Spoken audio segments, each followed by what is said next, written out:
우리 중에 이루어진 사실에 대하여 처음부터 목격자와 말씀의 일꾼된 자들이 전하여 준 그대로 내력을 저술하려고 부술든 사람이 많은지라. 그 모든 일을 근원부터 자세히 미루어 살핀 나도 데오빌로 각하에게 차례대로 써보내는 것이 좋은 줄 알았노니, 이는 각하가 알고 있는 바를 더 확실하게 하려 함이로라. 신약 성경 전체에서 가장 두꺼운 책, 또 가장 분량이 많은 책은 과연 어떤 책일까요? 바로 누가복음입니다. 물론 장수로 계산을 하면요, 누가복음은 24장까지 있고 마태복음이 28장까지 있으니까 언뜻 보면은 아닌데 마태복음이 더 긴데 이렇게 생각하기가 쉽습니다. 자, 그러나 실제로 그 책에 사용된 단어의 숫자를 하나하나 세어보면 누가복음이 훨씬 더 긴 책이라는 것을 알 수가 있는데요. 자, 그런가 하면 신약 성경에서 두 번째로 긴 책이 있어요. 어떤 책일까요? 바로 사도행전입니다. 첫 번째는 누가복음, 두 번째가 사도행전. 그리고 이 두 권의 책을 쓴 사람, 저자가 동일 인물, 같은 사람이에요. 누가복음 1장 3절 말씀 먼저 보세요. 그 모든 일을 근원부터 자세히 미루어 살핀 나도 데오빌로 각하에게 차례대로 써보내는 것이 좋은 줄 알았노니. 자, 여기 보시면 수신자의 이름이 명확하게 나옵니다. 데오빌로라고 했습니다. 자, 이번에는 사도행전 1장 1절로 가보겠습니다. 데오빌로여, 같은 사람이죠? 내가 먼저 쓴 글에는, 자, 사도행전의 수신자 역시 데오빌로, 명확합니다. 여기서 우리가 알 수 있는 사실이 있다면 누가복음이 1탄이고 사도행전이 2탄이라는 것입니다. 내가 먼저 쓴 글에는, 자, 데오빌로에게 먼저 쓴 글, 그게 바로 누가복음이었죠. 두 번째가 사도행전인 것입니다. 여기에 나타나고 있는 호칭을 보시면요, 첫 번째 책인 이 누가복음에서는 데오빌로 각하라고 불렀습니다. 이 각하라고 하는 칭호는 성경에 몇 번 나오는데요, 다 정치계 인물을 부를 때 사용된 단어예요. 아마도 이 데오빌로는 로마 정치계의 주요 인물 중에 한 사람이었을 것으로 보입니다. 자, 그런데 두 번째 책, 이 사도행전에서는요, 각하를 빼고 그냥 데오빌로 이름으로 부르고 있습니다. 이게 무슨 뜻이냐면, 처음에 누가복음을 쓸 당시에는 이 저자와 수신자, 이 두 사람 사이가 그렇게 친밀한 사이는 좀 아니었던 것 같아요. 그러다가 시간이 지나면서 점점 가까워지고 또 말씀을 나누고 마음을 나눌 수 있는 믿음의 친구가 되어져 가고 있었다는 거예요. 그래서 나중에는 이름으로 서로 부를 수 있게 된 관계가 되었다는 것입니다. 주 안에서 한 가족된 우리 형제 자매 여러분, 믿음의 울타리 안에는 신분의 격차가 없습니다. 차별이 없습니다. 왕이나 대통령이나 장관이라고 할지라도 주 안에서, 예수 안에서 우리는 다 같은 형제요, 자매요, 한 가족이 된 것입니다. 여러분, 복음의 능력은 신분의 차이를 허물고 문화의 격차를 뛰어넘습니다. 높고 낮음이 없으며 누구나 존중받을 수 있는 곳, 바로 그것이 이 땅에 존재하는 하나님 나라의 모형, 교회가 되어야 할 줄 믿습니다. 주 안에서 한 몸을 이루는 진정한 믿음의 공동체를 함께 이루어가는 저와 여러분이 다 되시기를 우리 주님의 이름으로 축복을 드립니다. 데오빌로라고 하는 이 이름의 뜻을 좀 살펴보겠습니다. 자, 데오빌로는 하나님의 친밀한 사랑을 받은 자, 하나님의 친구, 이러한 뜻이 여기 담겨 있습니다. 어떤 학자의 견해에 따르면요, 데오빌로는 실존 인물이 아니라 가상의 인물일 것이다, 허구의 인물이다, 이런 견해가 있습니다. 그러니까 하나님의 사랑을 받은 모든 자들이 이 책의 수신자다, 특정 인물이 아니다, 자, 이런 주장을 했습니다만 이 견해는 틀렸을 가능성이 매우 높습니다. 저는 데오빌로가 실존 인물이었다는 견해에 동의하는데요, 한 세 가지 정도 타당한 근거가 있습니다. 첫 번째 근거, 각하라는 칭호예요. 자, 각하라는 이 칭호는 성경에 총 5번 나옵니다. 근데 모두 누가가 쓴 글에, 그러니까 누가복음하고 사도행전에만 각하가 나와요. 근데 5번 모두 실제 인물을 가리키는 데 사용이 되었습니다. 사도행전 26장 25절 말씀 보세요. 바울이 이르되 베스도 각하여. 자, 베스도는 그 당시 유다의 총독이었습니다. 또 사도행전 24장 3절 보세요. 벨릭스 각하여. 자, 벨릭스는 베스도의 전임자로 또 유다 총독이었어요. 이와 같이 각하라고 하는 칭호의 다른 용례를 살펴봤을 때 데오빌로 각하, 이 사람이 허구의 인물일 가능성은 거의 없습니다. 성경에서 각하가 붙은 사람 다 실제 인물이었어요. 또한 모든 그리스도인들을 부를 때 각하라고 부르는 걸 어떻습니까? 매우 부자연스럽지 않겠습니까? 만약에 우리 교회에서 성도님들끼리 이름을 부를 때 각하라고 부르면 어떨까요? 뭐 홍길동 각하님 이상하지 않아요? 저는 그 분위기가 아주 이상하고 불편해서 적응을 잘 못할 것 같아요. 데오빌로는 실제 인물이 맞습니다. 또 두 번째 이유는요, 문학적인 이유가 있어요. 그 당시에 문학 작품들을 살펴보면요, 가상의 인물에게 어떤 이름을 부여하고 그 가상의 인물을 문학적 작품의 수신자로 등장하게 하는 경우가 단 한 차례도 발견되지 않았다는 거예요. 그런 적이 전혀 없었다는 것입니다. 그 당시 문화가 그것을 허용하지 않았어요. 자, 그러므로 데오빌로는 실존 인물인 것입니다. 자, 마지막 세 번째 이유는요, 고고학적인 이유가 있어요. 최근에 고고학자들에 의해서 데오빌로의 묘지 그 비석이 발견되었기 때문이죠. 데오빌로는 실제 인물이 확실히 맞습니다. 자, 그렇다면 다음과 같은 질문을 해볼 수 있을 것 같습니다. 자, 왜 이 책의 저자 누가는 데오빌로라고 하는 로마의 정치인을 위해서 이토록 두꺼운 책 2권을 써서 보냈냐는 것입니다. 여러분들이 잘 아시다시피 성경에는 4권의 복음서가 있어요. 마태복음, 또 마가복음, 누가복음, 마지막으로 요한복음까지 4복음서가 있습니다. 자, 이 중에서 마태복음은 누구를 위한 복음서냐? 보통 우리가 알기로 유대인들을 위한 복음서라고 알고 있죠. 그래서 마태복음 보시면은 구약의 어떤 인용 구절들이 굉장히 많고 예수님을 모세와 비교하는, 모세가 이제 유대인들이 가장 존경하는 인물 중에 하나였기 때문이죠. 그런 장면들이 참 많은 것이 마태복음입니다. 자, 그런가 하면 마가복음은요, 로마인들을 위한 복음서 이렇게 알려져 있습니다. 또 요한복음 하면 모든 그리스도인들을 위한 복음서다, 이렇게 우리가 알고 있는데요. 자, 그런데 누가복음은 좀 달라요. 자, 누가복음은 다른 복음서랑 매우 다르고요. 매우 독특하고 특별합니다. 자, 먼저 누가복음만 수신자의 이름이 명확하게 기록이 되어 있어요. 그리고 다른 모든 성경과 결정적으로 다른 점이 하나 있습니다. 구약, 신약 통틀어서 다른 모든 성경과 결정적으로 다른 점이 있어요. 자, 누가복음의 저자는 히브리어를 잘 몰라요. 신약 성경의 다른 모든 저자들은요, 히브리어를 아주 유창하게 쓰고 있습니다. 그래서 구약의 구절을 인용할 때 히브리어를 자유자재로 사용하는 그런 모습을 우리가 볼 수 있는데요. 누가복음과 사도행전에서 인용된 그 구약 성경의 구절들을 보면은 히브리 원문이 아니고요. 그 대신에 히브리 성경을 헬라어로 번역한 번역 성경이 그 당시에 있었거든요. 그 번역본을 가지고 와서 썼어요. 왜 그럴까요? 저자가 히브리어를 모르기 때문이죠. 이게 성경에서 유일합니다. 구약 사람들 다 히브리어 썼으니까 당연히 히브리어 썼을 것이고, 신약에서도 다른 저자들은 다 히브리어가 능통했어요. 근데 누가복음의 저자만 아니라는 거예요. 무슨 말입니까? 누가복음의 저자는 이방인이었다는 것입니다. 사실 이 누가라고 하는 이름 자체가 히브리식 이름이 아니고 완전히 그냥 이방인의 이름이거든요. 자, 누가는 성경의 모든 저자들 중에서 유일한 이방인이었을 것입니다. 자, 어떤 또 중요한 의미가 있을까요? 그 당시 이스라엘 민족 사이에서 이방인들이 어떤 취급을 받았는지를 한번 생각해 보세요. 이방인은 그 당시에 개와 동의어로 사용되었습니다. 그러니까 이방인의 자식 하면은 개의 자식, 이런 식으로 지금 사용이 되었다는 것이죠. 또한 이방인은 예루살렘 성전에도 들어갈 수가 없었습니다. 예배의 장소에 들어가는 것이 금지된 그런 사람들이었다는 것이죠.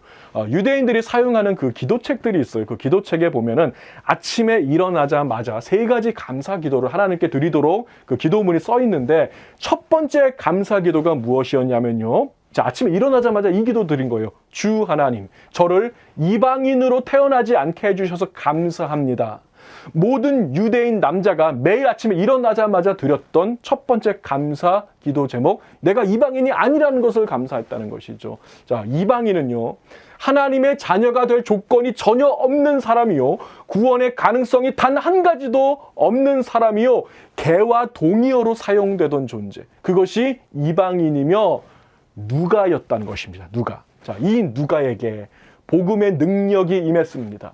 여러분, 복음의 능력은 신분과 민족과 성별과 문화를 극복하고 그 어떤 영혼이라도 구원할 수 있다는 것을 믿으시기 바랍니다. 바울이라고 하는 이 복음 전도자에 의해서 그리스도의 피 묻은 십자가 복음을 전해 듣고 구원의 가능성이라고는 하나도 없던 사람이 하나님 나라 백성이 되어서 천국의 기쁨을 누리는 자가 되는데, 자, 누가는요, 이 복음을 위해서 그의 삶 전체를 주께 드렸습니다. 여러분, 누가가 어떤 삶을 살았는지 알 수 있는 구절들이 몇 가지 있습니다. 빌레몬서 1장 24절 말씀으로 가보겠습니다.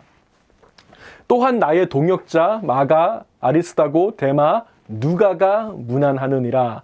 바울이 한 말입니다. 나의 동역자.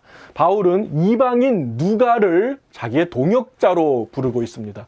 골로새서 4장 14절 말씀 보시면요, 사랑을 받는 의사 누가와 또 데마가 너희에게 문안하느니라. 자, 바울은 누가를 부르면서 사랑을 받는 의사라고 부르고 있죠. 자, 누가는 많은 사람들에게 사랑을 받았던 사람이었던 것 같습니다. 어쩌면 그의 성품을 좀 엿볼 수 있는 대목이 아닐까 할 수 있겠고요. 또 여기 보시면 그의 직업이 나오고 있습니다. 누가의 직업은 의사였습니다.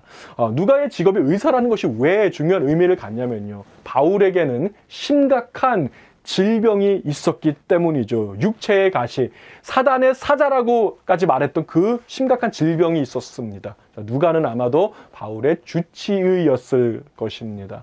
늘 바울 곁에 있으면서 바울의 건강을 돌보고 바울이 계속해서 복음 전파의 사명을 감당할 수 있도록 힘을 보태해 주었던 귀한 평신도 동역자, 그것이 바로 누가였다는 것이죠. 자, 마지막으로 디모데후서 4장 10절로 가보겠습니다. 데마는 이 세상을 사랑하여 나를 버리고 데살로니가로 갔고, 그레스게는 갈라디아로, 디도는 달마디아로 갔고, 누가만 나와 함께 있느니라. 자, 바울이 쓴 마지막 편지, 마지막 서신서입니다. 디모데후서에서 이렇게 고백하고 있습니다. 누가만, 오직 누가만 나와 함께 있느니라. 자, 누가는 바울의 마지막 순간을 지켜본 유일한 사람으로 알려져 있습니다. 사도행전에 기록된 그 바울의 수많은 선교 여행들, 또 로마 감옥으로 후송된 이후의 이야기까지 정말 자세하게 기록될 수 있었던 것은 그의 곁에 항상 누가라고 하는 동역자가 있었기 때문인 것입니다. 여러분, 이것이 누가입니다. 이 사람이 신약 성경에서 가장 비중이 큰 두 권의 책을 쓰게 됩니다. 누가복음과 사도행전입니다. 자, 누구를 위해서 이 긴 책을 썼습니까? 데오빌로라고 하는 한 사람을 위해서 토탈 52장이나 되는 두 권의 책을 써서 보냅니다. 자, 그 당시는 이제 뭐 종이 이런 게 없었잖아요. 동물의 가죽으로 만든 양피지에다가 글을 써서 보내던 시기였어요. 금전적으로도 대단히 많은 돈이 필요했을 것입니다. 집 한 채 정도 되는 돈이 필요했을 것입니다. 자, 여기에 한 이방인이 있습니다. 이 사람은 로마인입니다. 이스라엘과 적대적 관계에 있는 로마인이라는 거예요. 직업을 보니까 정치인입니다. 잘 먹고 잘 살고 있습니다. 지금도 정치인 하면 좀 안 좋은 시각으로 보는 사람들이 많잖아요. 그 당시가 뭐 다르겠습니까?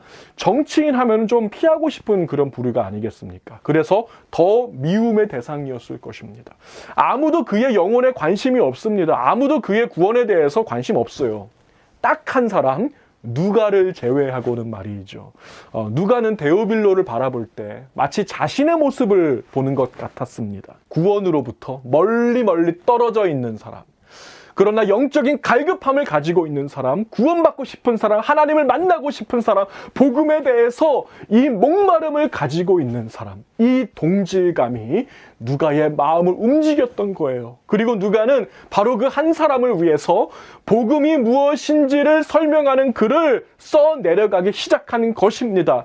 여러분, 얼마나 자세히 썼는지 다른 어떤 성경보다 더 체계적이고 더욱 과학적이며 논리적이며 긴 장편의 책을 쓰게 된 거예요. 누가복음은 그렇게 해서 탄생하게 된 것입니다. 여러분, 누가복음은 구원에서는 멀리 떨어져 있지만 여전히 구원받아야 할 사람들, 이방인들을 위한 복음서입니다. 근데 사실 이방인들을 위한 복음서는 좀 와닿지가 않죠. 요즘 말로 하자면 아싸들을 위한 복음서예요. 누가복음에는요, 다른 복음서에는 없지만 누가복음에만 나오는 아웃사이더들의 이야기들이 참 많습니다. 몇 가지만 예를 들어보겠습니다. 예수님께서 태어나셨을 때 누가 예수님 탄생을 축복해 줍니까? 다른 복음서 보니까 동방의 박사들이 와서 예수님을 축복했다고 그렇게 기록이 되어 있는데, 누가복음은 다르죠. 누가복음에는 가장 미천한 직업을 가진 자들, 목자들이 예수님을 축복하는 모습을 볼 수 있습니다. 자, 강도 만난 자가 있었습니다. 서기관, 레위인, 그냥 못 본 채고 지나가 버렸어요. 누가 그를 돌보고 사랑을 베풉니까? 가장 천대받던 사람, 이방인과 다름없던 사람 사마리아인이 그 강도 만난 자를 돌보고 하나님의 사랑을 실천하는 장면이 누가복음에만 기록이 되어 있습니다. 자, 귀신 들려서 곱추가 된 여인을 고치신 사건, 또 거진 나사로가 구원받은 이 장면도 누가복음에만 나오는 장면입니다. 예수님께서 나병 환자 10사람을 고쳐주셨어요. 근데 유일하게 한 사람만 다시 돌아와서 예수님께 감사를 표현합니다. 누구였습니까? 사마리아 사람, 이방인이었다는 것이죠. 결정적으로 누가복음에만 등장하는 사람 중에 삭개오라고 하는 사람이 있습니다. 여러분, 삭개오는 어떤 사람이었습니까? 그 당시에 가장 저주받은 사람이라고 여겨졌던 난쟁이였다는 것입니다. 자, 누가복음의 주제는 명확합니다. 그리스도의 복음의 능력은 이방인도 구원할 수 있다는 거예요. 사마리아인도 구원할 수 있습니다. 곱추도, 거지도, 난쟁이도, 그 어떤 아웃사이더도 예수 그리스도의 복음이 구원하지 못할 사람은 없다는 것입니다. 자, 누가는 이 복음의 이야기를 전해주고 싶었던 거예요. 나와 같은 처지의 또 다른 아웃사이더에게. 자, 그래서 다른 복음서와는 다르게 누가복음은 이 한 사람에게 초점이 맞춰져 있습니다. 여러분, 우리의 주님이요, 한 사람을 얼마나 사랑하실까요? 한 영혼을 얼마나 귀하게 보실까요? 누가복음에만 나오는 이야기 중에 100마리의 양 중에 잃어버린 한 마리의 양을 찾으시는 목자의 이야기가 있습니다. 10개의 동전 중에서 잃어버린 하나의 동전을 찾는 여인의 이야기가 누가복음에 기록되어 있습니다. 우리 주님이 한 사람을 얼마나 사랑하십니까? 나 같은 죄인을 얼마나 사랑하시는지 그 험한 십자가를 날 위해 지셨음을 믿습니다. 여러분, 이 지구에 구원받을 사람이 나 한 사람이더라도 주님은 그 십자가를 기꺼이 지시고 물과 피를 쏟으시고 죽으셨을 것을 저는 믿습니다. 여러분, 주님의 사랑은 한 사람을 향한 개인적인 사랑입니다. 이 사랑 받은 사람만이 또 다른 한 사람을 사랑할 수 있는 것입니다. 누가처럼 말이죠. 저는 오늘 말씀을 준비하면서 우리 성도님들 한 사람 한 사람 좀 생각을 해봤습니다. 그러면서 제가 많이 회개한 것은 무엇이냐면, 성도님들 한 분 한 분을 개인적으로 바라보지 못하고 어떤 교회라고 하는 하나의 묶음으로 바라봤던 저의 모습이 떠올라서 정말 많이 깨닫고 회개하는 시간을 가졌습니다. 한 사람을 위한 복음, 한 사람을 위한 말씀 다시 준비할 수 있는 제가 되기 원하고 또 여러분들이 되시기를 축복합니다. 한 사람을 사랑할 수 있는 사람이 많은 사람을 사랑할 수 있을 것입니다. 그러나 한 사람도 제대로 사랑할 수 없는 사람은 결코 많은 사람을 사랑할 수 없는 것입니다. 한 사람부터 시작합시다. 여러분의 데오빌로 그 한 사람부터 주님의 품으로 당겨봅시다. 특별히 복음의 사각지대에 있는 아웃사이더들, 이 아싸들에게 이 복음의 능력을 나누고 구원의 감격과 제3의 기쁨을 전하는 저와 여러분이 되시기를, 그러한 누가복음의 정신을 닮아가는 저와 여러분 다 되시기를 우리 주님의 이름으로 축복을 드립니다. 기도하시겠습니다. 사랑과 은혜가 풍성하신 하나님 감사합니다. 누가복음을 우리 새롭게 시작하면서 누가복음의 정신, 아웃사이더들을 사랑하시는 주님의 마음을 배웁니다.